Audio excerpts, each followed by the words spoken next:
지상까지 남은 거리는 250m. 한 치 앞도 보이지 않는 어둠 속에서 유일한 탈출 수단은 수직으로 뻗은 사다리 하나뿐입니다. 초당 30cm씩 차오르는 물을 피해 몇 명이나 살아남을 수 있을까요?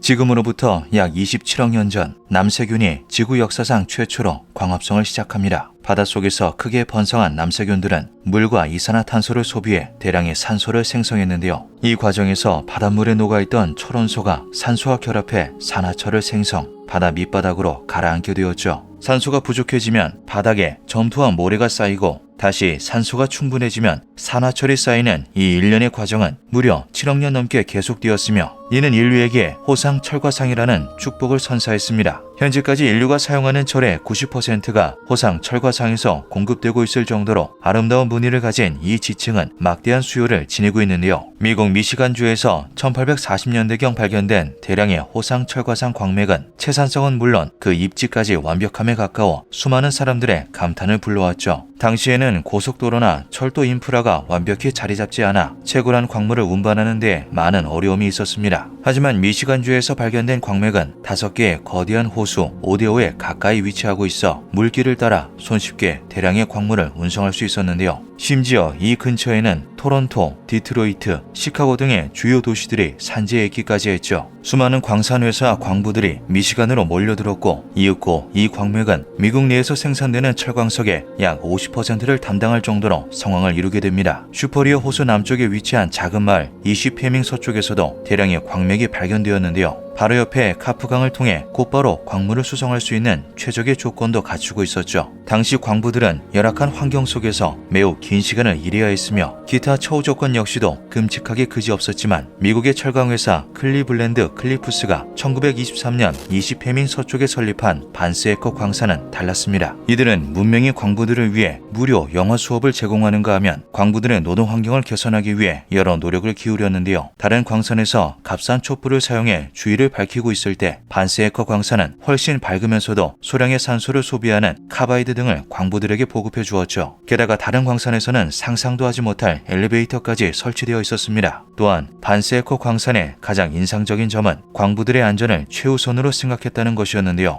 또 다른 엄청난 광산 사고가 발생했다. 사망자 400명, 폭발 사고로 200명 이상이 사망한 것으로 추정된다. 광산 폭발로 21명이 사망하고 다수가 부상당해 1900년 초 만연했던 인명경시 풍조는 광부들의 목숨보다 효율적인 채굴을 우선시하는 경우가 많아 크고 작은 사고들이 발생하기 일쑤였죠. 하지만 반스에커 광산은 채굴을 시작하기 전 주변의 위험 요소를 철저히 배제하는 것을 1순위로 두어 미시간주 마켓 카운티에서 가장 안전한 광산이라는 평가를 받기도 했습니다. 이런 이유로 이시페밍에 거주하는 대부분의 남자들은 자발적으로 해당 광산에서 근무하고 있었는데요. 이들에게 있어 안전과 더불어 수준 높은 복지까지 제공하는 반스에커 광산의 존재는 커다란 행운이나 다름이 없었죠. 그런데 1926년 11월 3일 그 누구도 상상하지 못했던 재앙이 벌어지고 맙니다. 앞서 설명했던 대로 반스에커 광산의 핵심 가치는 첫째도 안전, 둘째도 안전이었는데요. 광산 주변에 호수가 많은 까닭에 종종 지하에서 물이 가득 찬 공동이 발견되었죠. 관리자들은 혹시 모를 수몰 사고를 방지하기 위해 근처에 진입하기 전 공동에 찬 물을 먼저 제거하도록 규정해 두었습니다. 이와 같은 철저한 안전수칙 덕분에 반스에커 광산은 300m가 넘는 깊이까지 갱도를 확장했음에도 무사고를 유지할 수 있었는데요. 안정적으로 확장을 계속한 결과 광산은 각각 600피트, 800피트, 1000피트 깊이의 3개의 주갱을 둘 수 있었죠. 가장 깊은 구역인 1060피트 구간에는 인접한 모리스 광산으로 탈출할 수 있는 비상 대피로까지 마련해 만일의 사태에 대비해 두었습니다. 추가적인 갱도 확장을 위해 담당 작업자들은 발파 전 탐색 작업을 진행했고 그 결과 발파가 예정된 갱도 바로 위에서 높이가 64m에 육박하는 지하수가 가득 찬 공동을 찾아냈는데요. 발파의 충격으로 천장이 무너지며 수몰 사고가 일어나는 것을 우려 이들은 언제나처럼 긴 시간에 걸쳐 공동 속 대량의 지하수를 제거하는 작업에 착수했죠. 1926년 11월 3일 오전 7시 30분 주간조 광부 51명이 광산 안으로 투입되어 평소같이 채굴 작업을 시작합니다. 그리고 오전 11시 25분 며칠간의 노력 끝에 공동내의 지하수를 모조리 빼내는 데 성공한 발파 작업자들은 다이너마이트를 설치 후 폭발의 범위가 미치지 않을 거리까지 물러난 다음 발파를 시행했는데요. 익숙한 소음과 충격이 광산 내부를 뒤흔들었죠. 그런데 약 10초 후 광부들은 무언가 이상함을 느끼게 됩니다. 잦아들기 시작했던 소음이 다시 커지고 있었던 것인데요. 정체 모를 거대한 괴물이 내달리는 듯한 본능적으로 온몸을 얼어붙게 만드는 기괴한 소리가 광산 전체를 뒤흔들었죠. 공동의 지하수는 전부 제거했을 텐데 대체 어떻게 된 거야? 지하수 제거 작업을 게을리한 주변 광산의 수몰 사고 사례를 전해드린 적 있던 작업자는 단 몇 초 만에 소음의 정체가 쏟아져 내리는 물이라는 것을 간파했습니다. 그의 생각대로 수백, 수천 톤에 달하는 물이 광산 내부로 쏟아져 들어오고 있었는데요. 앞서 설명했듯 반세에커 광산 주변에는 호수들이 산재해 있었죠. 작업자들이 안전을 위해 배수 작업을 벌였던 공동은 사실 지상이 호수의 하중을 견디는데 핵심적인 역할을 하는 곳이었습니다. 배수 작업으로 인해 지하수로 유지되던 공동 내 압력과 질량이 사라져버렸고 이에 더해 발파로 커다란 충격까지 받게 된 공동은 더 이상 호수의 무게를 지지할 수 없게 되었는데요. 64m 높이의 공동은 매우 거대한 부피를 지니고 있었고 그 결과 대량의 호수물이 자유낙하에 가까운 속도로 쏟아져 내렸죠. 발파 작업자들이 이상함을 눈치챈 지 단 몇 초 만에 밀려드는 호수물이 만들어낸 압축된 공기와 분진이 태풍에 육박하는 속도로 모든 램프들을 꺼뜨렸고 갱도는 완전한 어둠 속에 잠기고 말았습니다. 지축을 뒤흔드는 소리와 함께 눈앞을 가로막는 모든 것을 박살내며 물의 벽이 갱도 내부를 질주했는데요. 쓰나미에 맞먹는 속도로 밀어닥치는 토사와 뒤섞인 물은 그 자체만으로 흉기나 다름이 없었고 휩쓸린 광부들은 말 그대로 산산조각이 나고 말았죠. 평소보다 조금 시끄럽구만. 다이너마이트 양을 늘렸나? 한편 발파 지점에서 멀리 떨어져 있던 작업자들은 이러한 사실을 전혀 눈치채지 못한 상태였습니다. 단 한 명, 러더퍼드 윌스만이 이변을 알아챘는데요. 800피트 갱도에서 작업 중이던 그는 광산 작업 중 단 한 번도 느껴보지 못한 강한 바람에 램프가 꺼지는 것을 보고 무엇인가 잘못되었음을 직감했죠. 모두 도망쳐! 일단 도망치라고!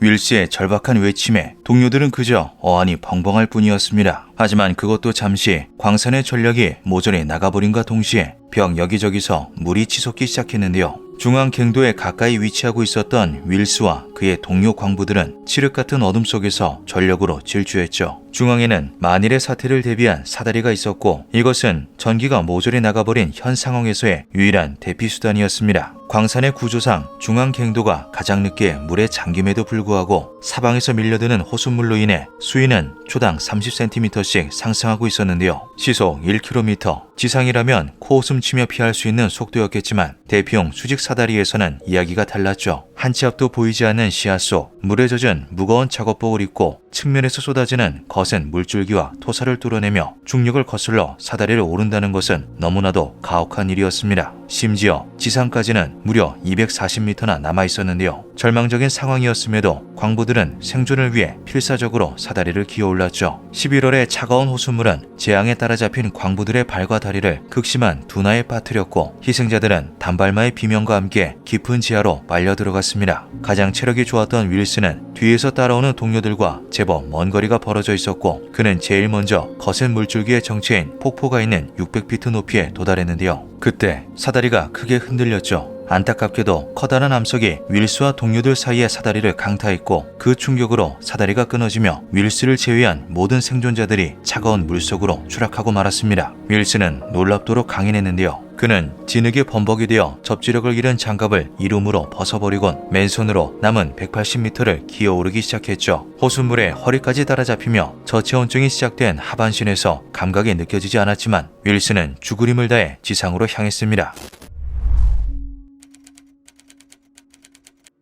그 시간 호수물이 모조리 지하로 빨려 들어가는 기괴한 광경을 목격한 지상에서는 비상사태가 선포되어 있었는데요. 관리자들은 가능한 인원을 총동원해 광산 입구로 향했지만 자연의 힘 앞에서 이들이 할 수 있는 것은 그저 발을 동동 구르는 게 전부였죠. 그때 입구를 향해 손전등을 비추고 있던 구조대가 30m 아래에서 사람의 형상을 포착합니다. 생존자가 있는 것 같습니다. 지금 사다리를 타고 올라오고 있어요. 놀랍게도 윌스가 단 14분 만에 200m가 넘는 높이를 기어 올라온 것이었죠. 마지막 힘을 쥐어짜낸 윌스는 기적적으로 지상까지 도착하는 데 성공했습니다. 윌스의 생존을 본 구조대는 추가적인 생존자가 있을지도 모른다는 희망을 품었는데요. 그러나 올라온 것은 다른 생존자가 아닌 토사가 섞인 흙탕물뿐이었죠.